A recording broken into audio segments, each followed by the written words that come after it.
A menudo tenemos la impresión de que podemos elegir entre el bien y el mal. Pero, ¿y si esa impresión es solo una ilusión? ¿Podemos realmente hablar del bien y del mal si nuestras acciones están influenciadas por fuerzas externas que no vemos? ¿Son estas fuerzas externas Dios? Y si es así, ¿qué es Dios realmente? Hola a todos. Hoy estamos explorando el mundo revolucionario de Baruch Spinoza, un pensador que se atrevió a desafiar las convenciones de su tiempo y cuyas ideas continúan provocándonos hoy. Estamos en Ámsterdam, una vibrante ciudad del siglo XVII. Los comerciantes están ocupados en las calles adoquinadas. El olor de las especias exóticas flota en el aire y suenan las campanas de las iglesias. Es en este crisol cultural e intelectual donde un joven de ascendencia judía portuguesa desarrollará una cosmovisión tan audaz que le conducirá a la excomunión y la condena de su comunidad. Para darles una idea de la magnitud del escándalo provocado por las ideas de Spinoza, permítanme leer un pequeño extracto del decreto de excomunión pronunciado contra él por la sinagoga de Ámsterdam en 1656. Por decreto de los ángeles y por mandato del Santo Hombres, excomulgamos, expulsamos, maldecimos y condenamos a Baruch de Spinoza con el consentimiento de Dios. Maldito sea de día y maldito sea de noche. Y maldito cuando se levante, maldito cuando salga y maldito cuando entre. Nadie debe comunicarse con él, ni por escrito, ni otorgarle ningún favor, ni permanecer con él bajo el mismo techo. Ni se acercará a menos de 4 codos de su vecindad, ni leerá ningún tratado compuesto o escrito por él. Estas palabras, de una violencia raramente igualada en la historia del pensamiento, nos dan una idea de la conmoción que las ideas de Spinoza debieron provocar en la Europa del siglo XVII, profundamente imbuida de religión. Spinoza no se limita a cuestionar algunos aspectos menores de la teología de su tiempo. No, ataca los fundamentos mismos de la concepción tradicional de Dios. Pero, ¿cuáles eran estas ideas tan escandalosas? ¿Por qué provocaron tal reacción? ¿Y por qué, a pesar de esta condena, Spinoza es hoy considerado uno de los más grandes filósofos de todos los tiempos? Esto es lo que vamos a descubrir juntos en este episodio. Prepárese para un viaje intelectual que bien podría sacudir su visión del mundo, su comprensión de Dios y su propia libertad. Pero antes de profundizar en la visión revolucionaria de Spinoza, es fundamental comprender la concepción de Dios que prevalecía en su época y que sigue estando ampliamente difundida en la actualidad. Esta concepción, compartida por religiones monoteístas como el judaísmo y el cristianismo, es lo que llamamos una visión antropomórfica de Dios. ¿Pero qué significa esto exactamente? Bueno, piense en Dios como una especie de superser, dotado de personalidad, emociones y voluntad propia. Es un Dios que puede amar, enfadarse, perdonar o castigar. Un Dios que creó el mundo, pero permanece distinto de su creación. Como un relojero, sería distinto del reloj que hizo. En esta visión, a menudo se representa a Dios como un anciano barbudo, sentado en una nube, observando y juzgando las acciones de los hombres. Interviene en el mundo según su propia voluntad, premiando a los justos y castigando a los pecadores. Es un Dios con el que se puede entablar una relación personal, al que se pueden dirigir oraciones y súplicas. Tomemos un ejemplo concreto para ilustrar esta concepción. Imaginemos a un agricultor cuyos campos están amenazados por la sequía. En una visión antropomórfica de Dios, este granjero podría orar para que llueva, esperando que Dios escuche su súplica y decida intervenir haciendo llover. Si llega la lluvia, el campesino agradecerá a Dios por su bondad. Si la sequía persiste, podría preguntarse si ha ofendido a Dios de alguna manera. Esta concepción de Dios está profundamente arraigada en nuestra cultura.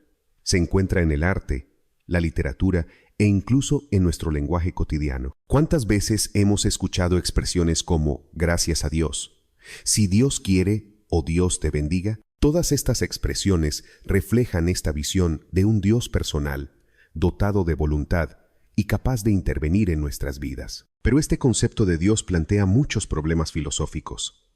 ¿Cómo reconciliar la existencia de un Dios todopoderoso y benévolo con la existencia del mal en el mundo, como el genocidio en curso en Gaza? Si Dios es omnisciente y ya conoce todas nuestras acciones futuras, ¿cómo podemos ser verdaderamente libres?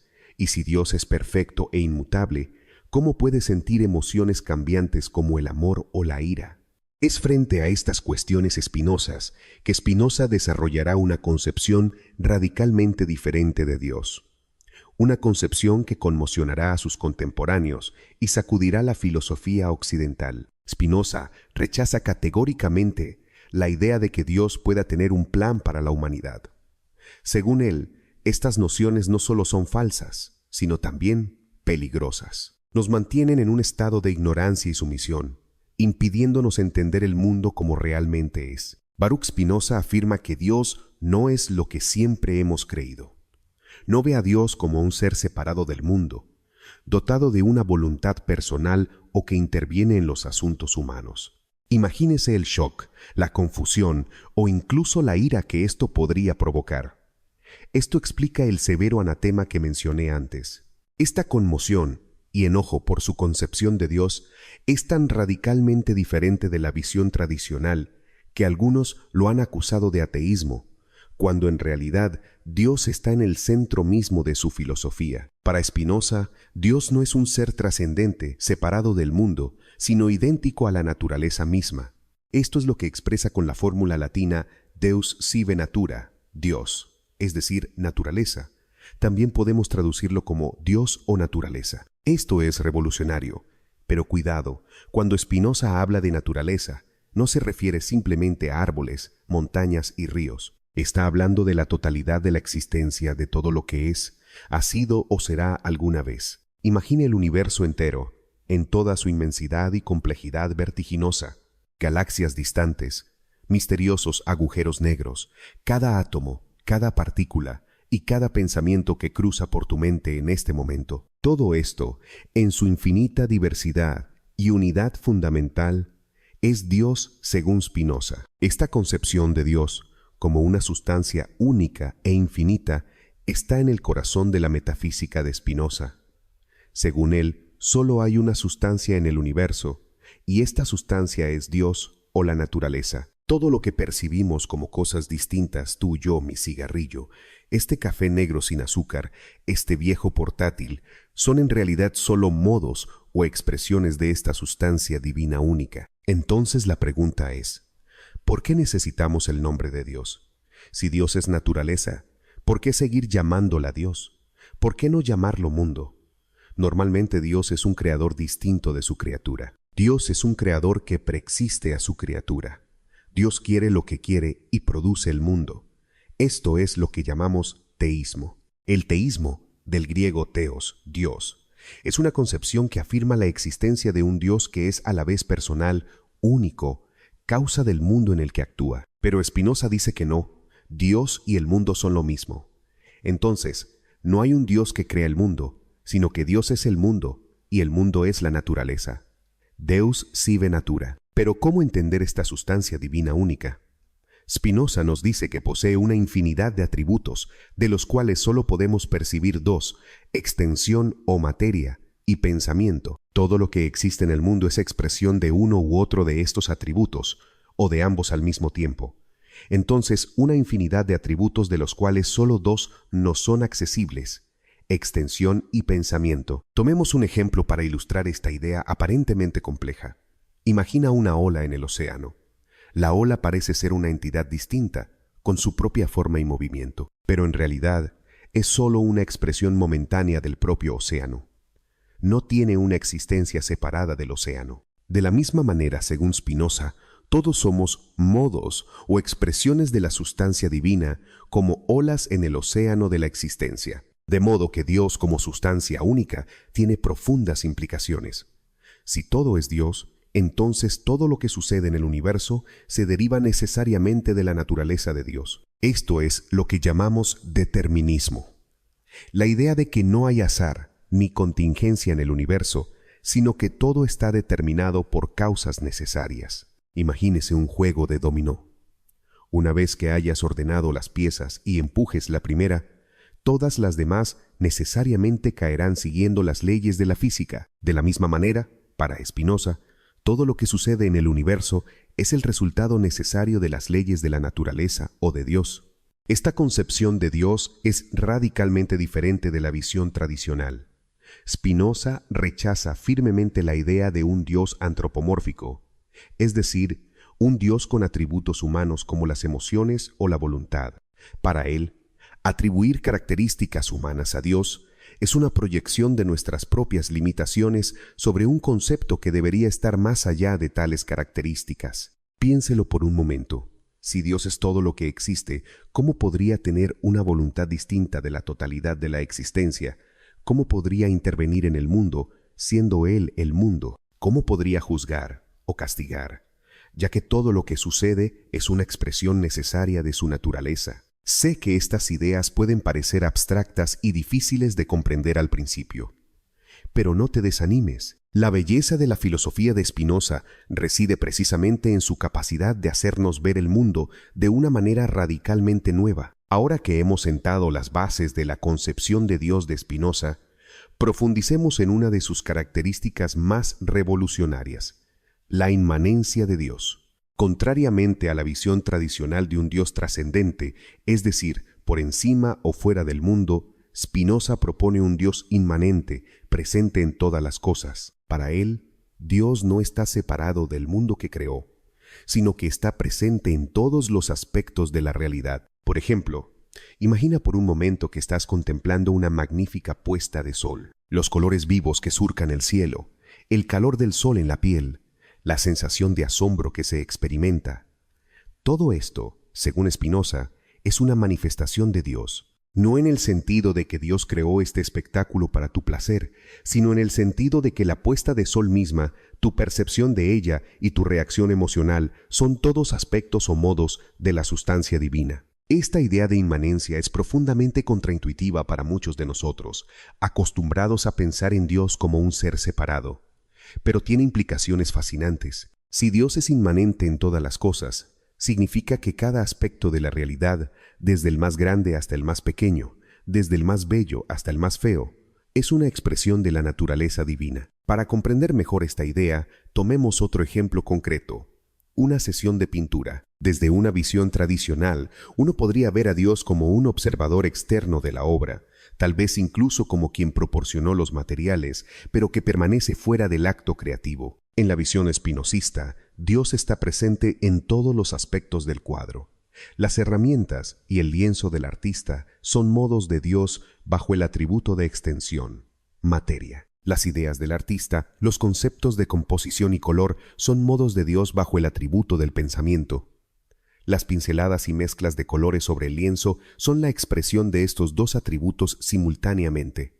Vamos más allá y decimos que incluso las infinitas posibilidades de combinaciones de colores y formas son manifestaciones de la sustancia divina. Además, las emociones del artista, inspiración, duda, satisfacción de la creación completa, son modos de Dios y son la expresión de esta realidad divina. Esta visión inmanente de Dios influye en nuestra comprensión de nosotros mismos y de nuestro lugar en el universo. Si somos modos de la sustancia divina, significa que no somos seres separados, aislados del resto de la realidad. Al contrario, estamos profundamente interconectados con todo lo que existe. Tu cuerpo está compuesto de átomos que han existido desde el inicio del universo, que pueden haber sido parte de estrellas lejanas antes de convertirse en parte de ti. Tus pensamientos y emociones están moldeados por tu entorno, tu cultura, tus experiencias, todas estas cosas que son en sí mismas expresiones de la sustancia divina. Desde esta perspectiva, la frontera entre tú y el resto del mundo se vuelve borrosa, incluso ilusoria. Esta idea de interconexión y unidad fundamental de todas las cosas es uno de los aspectos más fascinantes e influyentes de la filosofía de Spinoza. Este es el monismo de Spinoza, que es la idea de que solo hay una sustancia en el universo. Esta afirmación puede parecer sencilla a primera vista, pero sus implicaciones son profundas e inquietantes. Resuena con ciertas tradiciones espirituales orientales, como el budismo, y ha inspirado a muchos pensadores y científicos a lo largo de los siglos. Incluso Einstein era un gran admirador de Spinoza y compartía su visión de un universo unificado y determinista. Incluso declaró: Creo en el Dios de Spinoza, que se revela en la ordenada armonía de lo que existe, no en un Dios que se preocupa por los destinos y las acciones de los seres humanos. Esta visión es radicalmente diferente de la concepción dualista dominante de la época, heredada de Descartes, que veía el mundo como compuesto de dos sustancias distintas, materia, res extensa, y mente, res cogitans. Spinoza deja de lado esta distinción. Para él, pensamiento y extensión son sólo dos atributos entre una infinidad de atributos de una sola sustancia. Tomemos nuevamente el ejemplo del cuadro. Desde una perspectiva dualista cartesiana, podríamos ver la pintura en dos aspectos. Por un lado, la pintura en sí, materia, y por otro, nuestra percepción de la obra de arte, mente. Estas son dos cosas distintas. Pero para Spinoza, la pintura y nuestra percepción de la pintura son sólo dos formas diferentes de aprehender la misma realidad subyacente. Es como si estuviéramos mirando la misma pintura a través de dos lentes diferentes, uno mostrando los pigmentos y materiales, el otro revelando nuestra experiencia subjetiva de la obra. No existe una separación real entre las cosas, solo distinciones que nuestra mente hace para comprender el mundo. Es un poco como si el universo entero fuera un inmenso rompecabezas, y nosotros, en nuestra percepción limitada, solo viéramos unas pocas piezas dispersas, olvidando que encajan para formar una única imagen coherente. Pero Spinoza va aún más lejos. No solo afirma que todo está interconectado, sino que sostiene que todo lo que existe, existe necesariamente. Esto es lo que llamamos el necesitarismo de Spinoza. Necesitarismo es un término filosófico y significa la posición de que todo lo real es necesario o que el mundo real es el único mundo posible. Según Spinoza, la sustancia única, Dios, naturaleza, actúa según su propia naturaleza necesaria. No hay lugar para el azar ni la contingencia en el universo de Spinoza. Es como un gigantesco reloj cósmico.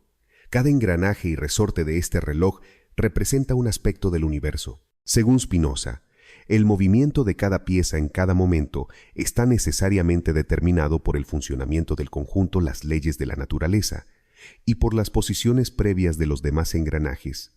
No hay casualidades ni movimientos aleatorios. Todo se sigue necesariamente de la naturaleza de la sustancia única. Spinoza puede parecer determinista y desalentador a primera vista. ¿Dónde está nuestra libertad en todo esto? ¿Realmente no tenemos control sobre nuestras acciones? Spinoza ofrece una respuesta sorprendente a estas preguntas, que exploraré con ustedes más adelante. Por ahora, centrémonos en otro aspecto crucial del monismo de Spinoza, la distinción entre natura naturans y natura naturata. Estos términos latinos, que podrían traducirse como naturaleza natural y naturaleza naturalizada, son esenciales para comprender cómo Spinoza concibe la relación entre Dios, naturaleza y el mundo manifestado. Natura naturans, o naturaleza natural, representa la sustancia divina en su aspecto activo y creativo. Es Dios, naturaleza como principio productor, la fuente de toda existencia. Natura naturata, o naturaleza natural, por otra parte representa el mundo manifestado, el conjunto de modos que expresan la sustancia divina. Es como un árbol, las raíces, el tronco, las ramas y las hojas son natura naturata, el mundo manifestado que podemos percibir. Pero la fuerza vital que anima al árbol, que lo hace crecer y desarrollarse, es natura naturans. Los dos aspectos son inseparables y juntos constituyen la única realidad. En la visión tradicional, Dios es visto como una causa trascendente, separada de sus efectos. Sin embargo, para Spinoza, Dios, naturaleza, es una causa inmanente. La sustancia divina no produce el mundo como un artesano produce un objeto, sino como un principio interno que se expresa a través del mundo. Este es el monismo de Spinoza. Tiene profundas implicaciones no solo para la metafísica, sino también para la ética y la política. Si todo es expresión de una sustancia única, entonces todos estamos fundamentalmente interconectados. Lo que afecta a una parte, afecta al todo. Esta idea podría verse como precursora de algunas concepciones ecológicas modernas, que enfatizan la interdependencia de todos los seres vivos. Es más, Si todos somos expresiones de la misma sustancia divina, esto pone en duda las jerarquías tradicionales entre los seres. Para Spinoza, un ser humano no es fundamentalmente superior a un animal o una planta. Todos son modos de la sustancia divina, simplemente expresados de diferentes maneras. El monismo de Spinoza también tiene implicaciones importantes para nuestra comprensión de nosotros mismos. Si somos solo modos de la sustancia divina, expresiones particulares de Dios, naturaleza, ¿qué pasa con nuestro sentido de individualidad? Spinoza no niega nuestra experiencia subjetiva de ser individuos distintos, pero nos invita a ver esta individualidad como una expresión particular de una sustancia única, más que como una entidad separada y autónoma. Esto puede parecer abstracto o alejado de nuestras preocupaciones diarias, pero en realidad toca el corazón mismo de nuestra experiencia humana. Nos invita a vernos a nosotros mismos no como seres aislados que luchan contra un mundo externo, sino como partes integrales de un todo mayor. Por supuesto, el monismo de Spinoza también plantea muchas preguntas y desafíos. ¿Cómo, por ejemplo, podemos conciliar esta visión de una única sustancia con la aparente diversidad que observamos en el mundo?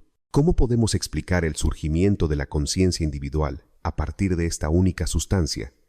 Y a pesar de estos desafíos, o quizás debido a ellos, el monismo de Spinoza influye en su concepción del conocimiento. ¿Y cómo podemos nosotros, como modos finitos de la sustancia infinita, lograr una comprensión de esta realidad última? Spinoza nos dice que el conocimiento no es simplemente una acumulación de información. Más bien, es un camino hacia la libertad, hacia la alegría más profunda que un ser humano pueda conocer. Para comprender esta audaz afirmación, primero debemos explorar la teoría del conocimiento de Spinoza. Distingue tres tipos o niveles de conocimiento. Conocimiento del primer tipo, u opinión, es el conocimiento basado en la experiencia sensorial y la imaginación. Incluye rumores, prejuicios e ideas inadecuadas basadas en percepciones parciales o confusas. Esta forma de conocimiento es fuente de muchos errores e ilusiones. Conocimiento del segundo tipo, o razón.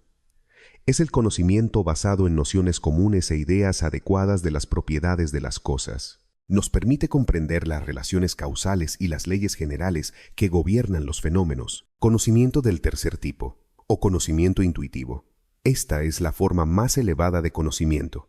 Nos permite captar las cosas en su esencia, verlas como expresiones necesarias de la sustancia divina. Para ilustrar estos tres tipos de conocimiento, tomemos el ejemplo de un eclipse solar.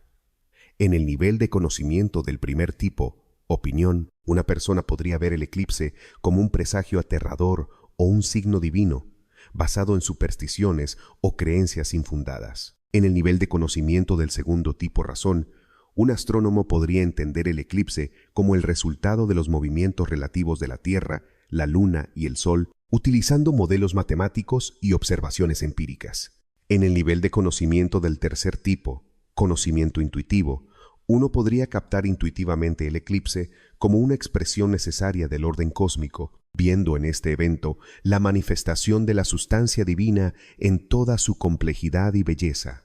Lo notable de la teoría de Spinoza es que estos niveles de conocimiento no son simplemente diferentes maneras de ver el mundo, sino diferentes estados del ser. Cuanto más progresamos hacia formas superiores de conocimiento, más nos damos cuenta de nuestra verdadera naturaleza como modos de la sustancia divina y más aumentamos nuestro poder para actuar. Pero, ¿cómo alcanzamos este conocimiento del tercer tipo? Este conocimiento intuitivo que nos permite ver el mundo sub specie aeternitatis, desde la perspectiva de lo eterno. Es un proceso que involucra tanto el intelecto como el afecto. No se trata simplemente de acumular información, sino sobre transformar nuestra forma de estar en el mundo. Imagina que estás aprendiendo a tocar un instrumento musical. Al principio, tienes dificultades con las notas individuales, tratando de memorizarlas y reproducirlas correctamente. Luego, empiezas a entender la teoría musical, las relaciones entre notas, estructuras de acordes. Este es el conocimiento del segundo tipo, pero llega un momento en el que ya no piensas en notas individuales ni en teoría. Simplemente estás en la música, expresándola como parte integral de tu ser. Este es el conocimiento del tercer tipo. Este conocimiento intuitivo, según Spinoza, no está reservado a una élite intelectual. Es un estado que todos podemos alcanzar, aunque requiere esfuerzo y práctica. Y las recompensas de este esfuerzo son inmensas. Para Spinoza, este conocimiento del tercer tipo es la fuente de la mayor alegría, de lo que él llama bienaventuranza. La bienaventuranza, en la filosofía de Spinoza, no es un estado pasivo de satisfacción ni una recompensa futura prometida por la religión. Es una alegría activa que fluye de nuestra comprensión de nuestro lugar en el orden natural. Cuanto más entendemos que somos una parte necesaria de la naturaleza divina, más sentimos este gozo profundo, más sentimos esta unidad con todo lo que es. Así, la bienaventuranza como resultado del conocimiento es lo que algunos comentaristas han llamado el hedonismo racional de Spinoza. Es hedonismo porque ve la alegría como el bien supremo, pero es hedonismo racional porque esta alegría fluye de la comprensión racional y no de la simple satisfacción de los deseos. Por supuesto, el monismo de Spinoza también plantea muchas preguntas y desafíos. ¿Cómo, por ejemplo, podemos conciliar esta visión de una única sustancia con la aparente diversidad que observamos en el mundo? ¿Cómo podemos explicar el surgimiento de la conciencia individual a partir de esta única sustancia? Y a pesar de estos desafíos, o quizás debido a ellos, el monismo de Spinoza influye en su concepción del conocimiento. ¿Y cómo podemos nosotros, como modos finitos de la sustancia infinita, lograr una comprensión de esta realidad última? Spinoza nos dice que el conocimiento no es simplemente una acumulación de información. Más bien, es un camino hacia la libertad, hacia la alegría más profunda que un ser humano pueda conocer. Para comprender esta audaz afirmación, primero debemos explorar la teoría del conocimiento de Spinoza. Distingue tres tipos o niveles de conocimiento. Conocimiento del primer tipo, u opinión, es el conocimiento basado en la experiencia sensorial y la imaginación. Incluye rumores, prejuicios e ideas inadecuadas basadas en percepciones parciales o confusas. Esta forma de conocimiento es fuente de muchos errores e ilusiones. Conocimiento del segundo tipo, o razón. Es el conocimiento basado en nociones comunes e ideas adecuadas de las propiedades de las cosas. Nos permite comprender las relaciones causales y las leyes generales que gobiernan los fenómenos. Conocimiento del tercer tipo, o conocimiento intuitivo. Esta es la forma más elevada de conocimiento. Nos permite captar las cosas en su esencia, verlas como expresiones necesarias de la sustancia divina. Para ilustrar estos tres tipos de conocimiento, tomemos el ejemplo de un eclipse solar. En el nivel de conocimiento del primer tipo, opinión, una persona podría ver el eclipse como un presagio aterrador o un signo divino, basado en supersticiones o creencias infundadas. En el nivel de conocimiento del segundo tipo razón, un astrónomo podría entender el eclipse como el resultado de los movimientos relativos de la Tierra, la Luna y el Sol, utilizando modelos matemáticos y observaciones empíricas. En el nivel de conocimiento del tercer tipo, conocimiento intuitivo, uno podría captar intuitivamente el eclipse como una expresión necesaria del orden cósmico, viendo en este evento la manifestación de la sustancia divina en toda su complejidad y belleza. Lo notable de la teoría de Spinoza es que estos niveles de conocimiento no son simplemente diferentes maneras de ver el mundo, sino diferentes estados del ser. Cuanto más progresamos hacia formas superiores de conocimiento, más nos damos cuenta de nuestra verdadera naturaleza como modos de la sustancia divina y más aumentamos nuestro poder para actuar. Pero, ¿cómo alcanzamos este conocimiento del tercer tipo? Este conocimiento intuitivo que nos permite ver el mundo sub specie aeternitatis, desde la perspectiva de lo eterno. Es un proceso que involucra tanto el intelecto como el afecto. No se trata simplemente de acumular información, sino sobre transformar nuestra forma de estar en el mundo. Imagina que estás aprendiendo a tocar un instrumento musical. Al principio, tienes dificultades con las notas individuales, tratando de memorizarlas y reproducirlas correctamente. Luego, empiezas a entender la teoría musical, las relaciones entre notas, estructuras de acordes. Este es el conocimiento del segundo tipo, pero llega un momento en el que ya no piensas en notas individuales ni en teoría. Simplemente estás en la música, expresándola como parte integral de tu ser. Este es el conocimiento del tercer tipo. Este conocimiento intuitivo, según Spinoza, no está reservado a una élite intelectual. Es un estado que todos podemos alcanzar, aunque requiere esfuerzo y práctica, y las recompensas de este esfuerzo son inmensas. Para Spinoza, este conocimiento del tercer tipo es la fuente de la mayor alegría, de lo que él llama bienaventuranza. La bienaventuranza, en la filosofía de Spinoza, no es un estado pasivo de satisfacción ni una recompensa futura prometida por la religión. Es una alegría activa que fluye de nuestra comprensión de nuestro lugar en el orden natural. Cuanto más entendemos que somos una parte necesaria de la naturaleza divina, más sentimos este gozo profundo, más sentimos esta unidad con todo lo que es. Así, la bienaventuranza como resultado del conocimiento es lo que algunos comentaristas han llamado el hedonismo racional de Spinoza. Es hedonismo porque ve la alegría como el bien supremo, pero es hedonismo racional porque esta alegría fluye de la comprensión racional y no de la simple satisfacción de los deseos. Es importante señalar que para Spinoza, esta bienaventuranza no es un escape del mundo ni un desapego estoico. Al contrario, es un compromiso más profundo con el mundo, basado en una comprensión de nuestra verdadera naturaleza y nuestro lugar en el orden de las cosas. Cuanto más entendemos, más capaces seremos de actuar con eficacia y alegría en el mundo. Esta comprensión, según Spinoza, es la fuente de una alegría profunda y duradera. Esto es lo que él llama el amor Dei intellectualis, el amor intelectual de Dios. Este amor no es una emoción dirigida hacia un ser externo, sino una forma de conocimiento que nos libera de nuestras ilusiones y nos permite ver el mundo como realmente es. Si pudieras ver el mundo en toda su complejidad, comprenderías cómo cada evento está vinculado a todos los demás en una cadena infinita de causas y efectos. Esta visión, según Spinoza, sería fuente de una profunda alegría y serenidad. Esta es la verdadera bienaventuranza de la que habla Spinoza. Por supuesto, esta visión de Dios y la religión era revolucionaria y peligrosa en la época de Spinoza. Todavía lo es en muchos contextos hoy. Spinoza fue acusado de ateísmo y sus ideas fueron consideradas una amenaza al orden social y religioso establecido.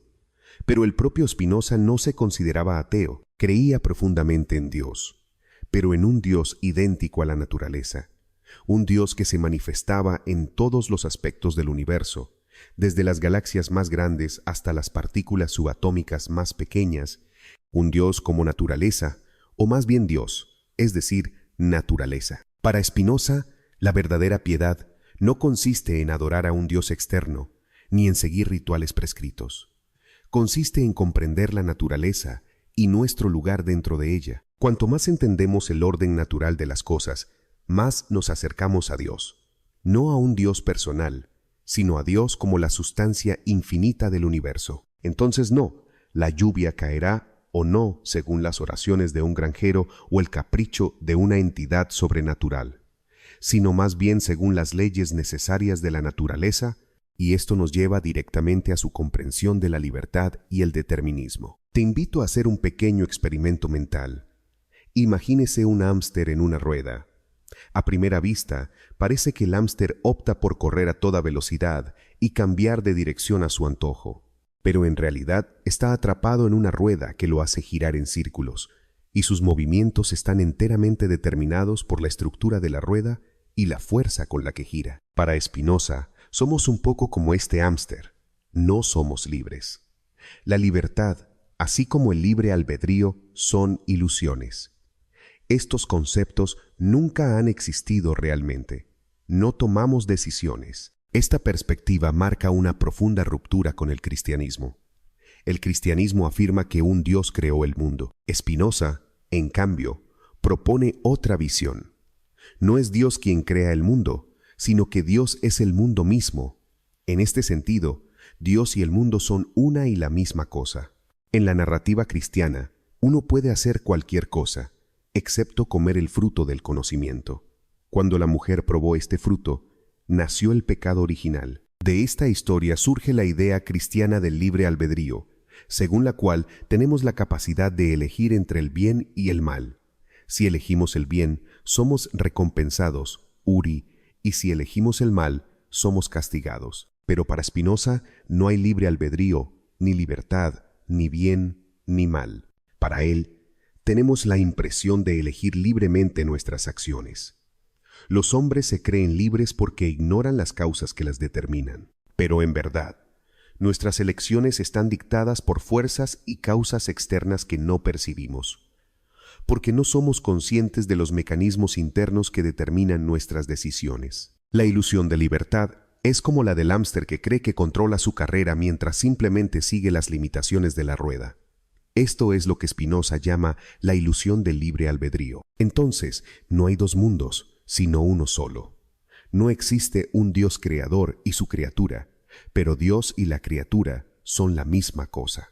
No hay libertad, solo obediencia a las necesidades. Pero espera, podrías decir, si todo está decidido, ¿significa eso que somos meros títeres, sin ninguna libertad real? Esta es una pregunta crucial, y la respuesta de Spinoza es a la vez sutil y profunda. Spinoza nos dice que no tenemos elección, pero saber que no tenemos elección nos hace libres. Es una paradoja, lo sé. Para Spinoza, la verdadera libertad no consiste en escapar del determinismo, lo cual es imposible, sino en comprenderlo y actuar de acuerdo con él. Cuanto más entendemos las causas que nos determinan, más libres seremos, y saber que no somos libres nos libera. Tomemos un ejemplo concreto para ilustrar este punto. Por ejemplo, a menudo te enojas con tus compañeros de trabajo. Al principio, soportas pasivamente esta ira, como si surgiera de la nada. Pero a medida que reflexionas y analizas la situación, empiezas a comprender las causas de este enojo. Quizás se deba al estrés, la falta de sueño o los repetidos malentendidos. Esta comprensión te da el poder de actuar sobre estas causas, de transformar tu comportamiento. Aquí no has escapado del determinismo. Tus acciones siguen siendo el resultado de causas, pero te has convertido en la causa adecuada de tus acciones, en lugar de simplemente reaccionar a estímulos externos. Pero con esta idea, ¿cómo podemos ser a la vez decididos y libres? Para Spinoza no hay contradicción. La libertad no es lo opuesto al determinismo, sino su realización a través de la comprensión racional. Esto, para Spinoza, es la verdadera libertad. No es la ausencia de determinación, sino la autodeterminación a través de la razón. Cuanto más comprendamos las causas que nos determinan, más podremos alinear nuestras acciones con nuestra naturaleza esencial, que es racional. Pero ojo, esta libertad a través de la razón no es un estado que alcancemos de una vez por todas. Es un proceso continuo, un esfuerzo constante por comprender el mundo y a nosotros mismos. Como dice Spinoza en la Ética, todas las cosas excelentes son tan difíciles como raras. Para Spinoza, aceptar nuestra determinación es realmente liberador. Es un elogio del conocimiento y la comprensión. Cuando alcanzamos el verdadero conocimiento, alcanzamos la sabiduría que genera alegría. Piénselo por un momento. ¿Cuántas veces nos torturamos con «y si»? ¿Qué hubiera pasado si hubiera tomado una decisión diferente? ¿Y si hubiera actuado de manera diferente? Estas preguntas, según Spinoza, se basan en una ilusión. Nuestras acciones pasadas fueron el resultado necesario de las causas que las produjeron. Comprenderlos puede ayudarnos a actuar de manera diferente en el futuro, pero lamentarlos es inútil e incluso perjudicial. Además, esta comprensión de nuestro determinismo puede llevarnos a una mayor compasión hacia nosotros mismos y hacia los demás. Si entendemos que las acciones de las personas son el resultado necesario de causas, somos menos propensos a la ira o al resentimiento. Podemos buscar comprender en lugar de juzgar, pero no se equivoquen. Esta visión no es un llamado a la pasividad o al fatalismo. Al contrario, es un llamado a la acción, una acción basada en la comprensión y no en el impulso o la ilusión. En última instancia, la visión de Spinoza sobre la libertad es profundamente optimista. Spinoza dice, la bienaventuranza no es la recompensa de la virtud, sino la virtud misma.